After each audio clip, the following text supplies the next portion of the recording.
It's time for sports here on Robin Hood Radio. Good morning there, Mike. Good morning.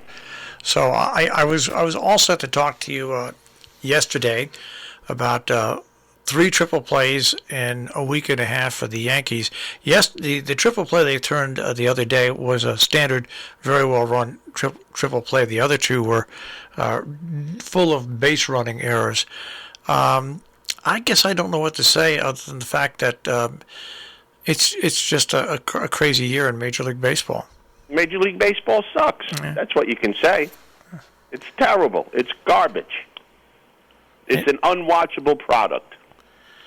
It's amazing. Like I said, this triple play was an actually good triple play. It was done exactly, but whenever you I saw it. The guy on first, I think he was eating. The guy from home plate running to first, I think he ate a sandwich on the way. Well, that was the one thing about it. It didn't. If Billy Martin were coach of the Yankees, Billy Martin would have gotten in a fight with him in the dugout. He would have. Not only that, I mean, what was that guy doing? Yeah, I mean, I watched it, and I'm watching it develop, and I say to myself, there's no way this is a triple play. And how the guy from first didn't beat that out, I don't understand. That's what I mean. It's an unwatchable product of baseball. You got the bases loaded, you're losing by 1 run, and you hit into a triple play, and you don't even bust it going from home to first. How do you watch something like that? Yeah, it's pretty amazing. Well, I did something I never do yesterday at 5 o'clock. I watched the Mets, and I watched Jacob DeGrom, and he passed a major league record yesterday. It was his 12th straight start with 1 or 0 earned runs. Bob Gibson previously had the record for a traditional starter. Of course, when we compare DeGrom to Gibson, there are different times in Major League Baseball history. Because DeGrom's doing it pitching 5 and 6 innings, and Gibson did it pitching 9. Yeah.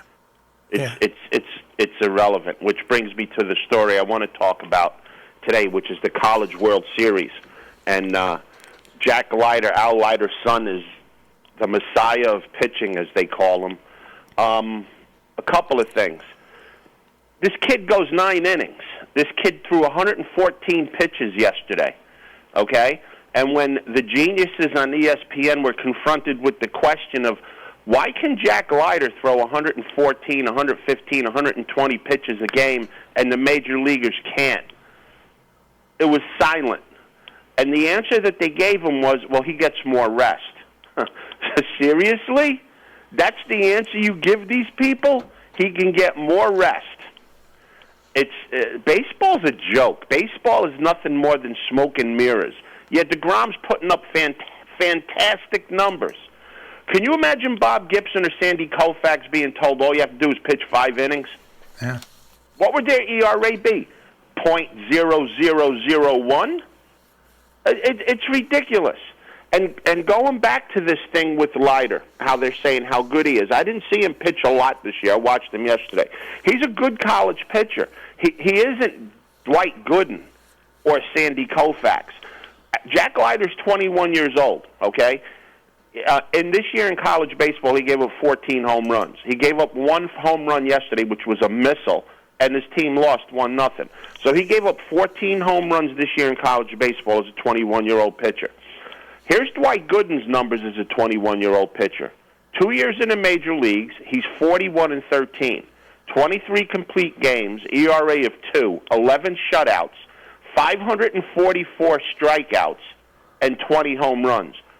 As a 21-year-old pitcher, 2 years under his belt in the major leagues. That's a pitcher. That's a guy that went 9 innings.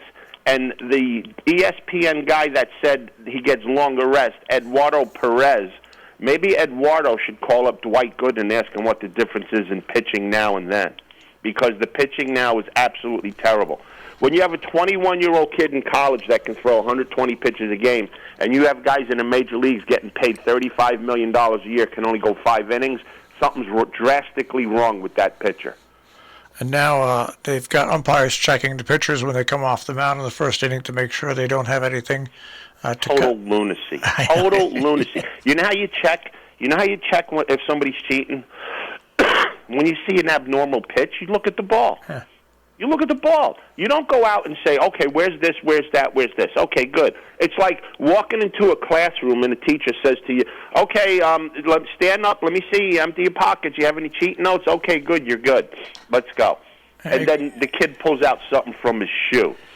It goes against the grain. It really does. Well, anyway, there's that. So DeGrom or whoever that they check in the first inning, what happens when you get 3 outs? Where do you go? Yeah.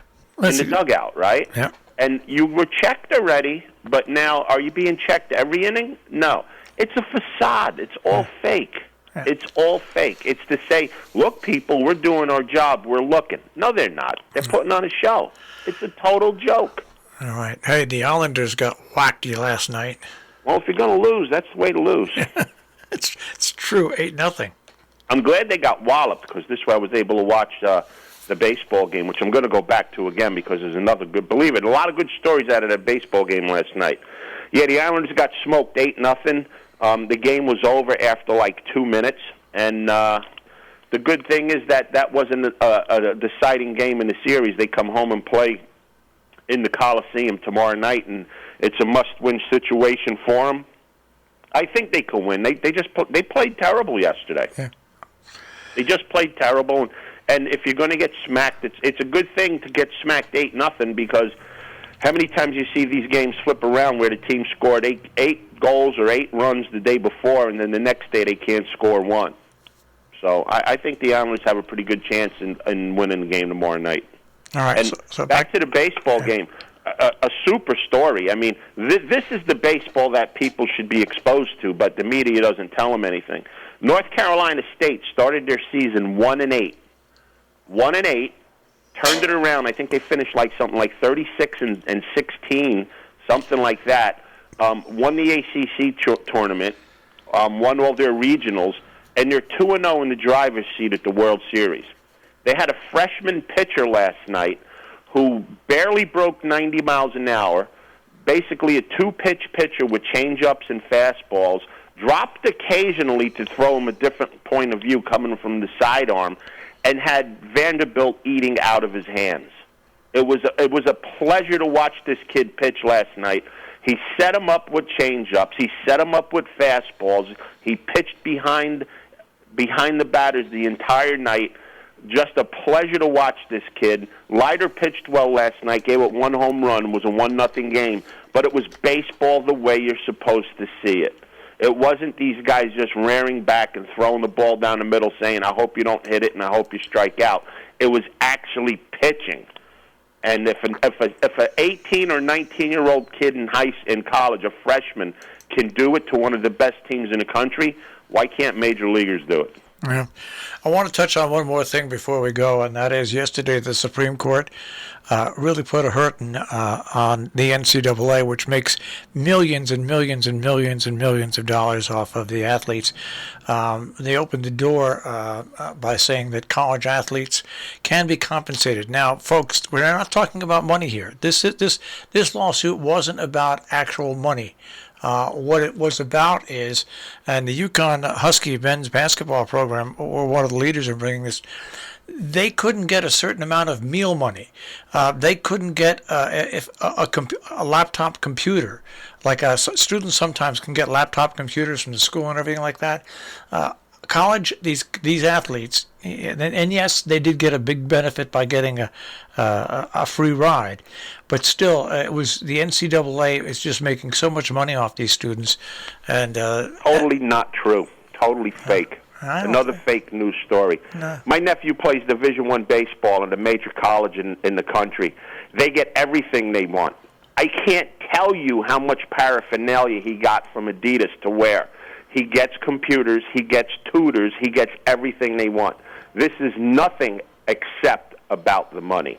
That's all it's about. It's not about the poor kid sitting in a porta-john trying to get a Wi-Fi feed. It is absolutely positively not about that. It's only about the money. But is it right? See, I don't mind the schools making money off the athletes, okay, because they're the direct ones giving the free assets.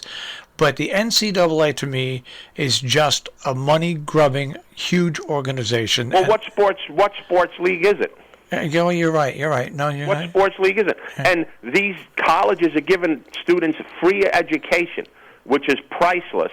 They're giving you a free education, which costs about, in my nephew's case, $72,000 for a year to go to the college he went to. Okay, $72,000, and then you go on from there in football and basketball and make millions. Well, guess what? If you're going to get paid to participate in your college sport, pay for your schooling. There are no scholarships. Zero. You want to go to Miami? You want to go to USC? Okay, yeah, well, you could play on the team, but you have to pay for your education. Oh, I don't have the money right now. Oh, I guess you can't come. It's a double-edged sword. You can't have your cake and eat it too. Okay? For as many of these kids that go on to have professional careers, there's 5 times the amount that drop out. 5 times the amount that drop out. And what happens to the college that spent the $70,000 for the year or two for that kid to play sports and the kid dropped out? Do they get back the $150,000 for that kid or for the other 10? No. That's what they don't tell you. They tell you what they want you to hear. They don't tell you the full story. The NCAA makes money, yes. The NCAA loses money too. I'm not at all opposed to the colleges themselves that actually give the grants and everything like that, have a more of a control. But I just think that the NCAA goes too far, so does the NFL. How much money does the NFL make? You're absolutely right. What about the guys from the 60s and the 70s that played football and they can't say ABC? They don't get a dime from them. I think you're absolutely right there. I'm just in this case talking about. I know you're not, but that's the story they're telling people. They don't tell them everything. They don't tell them everything. I just think that the athletes that still have their names used and everything like that by the NCAA, by the NFL, and everything like that, and they're not included in some sort of recreation. I just think that's wrong. So we'll see what happens.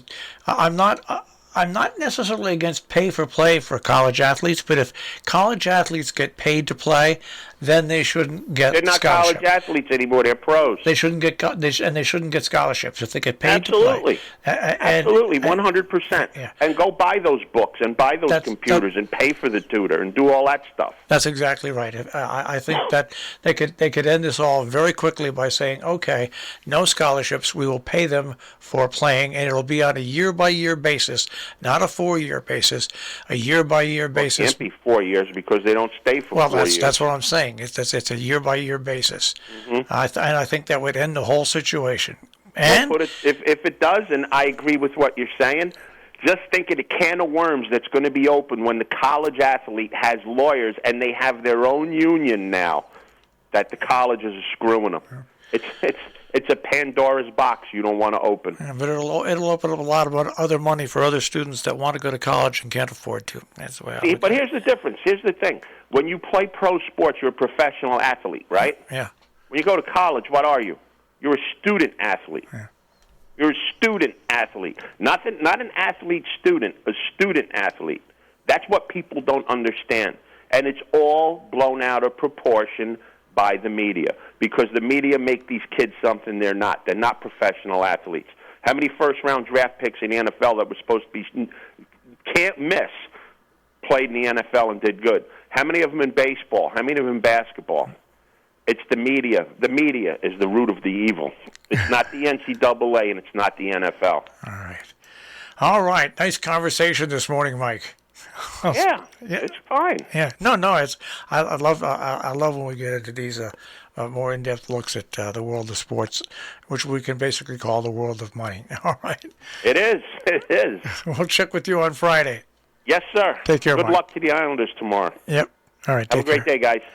Mike Cozzi with a check on sports this morning here on the Breakfast Club on Robin Hood Radio.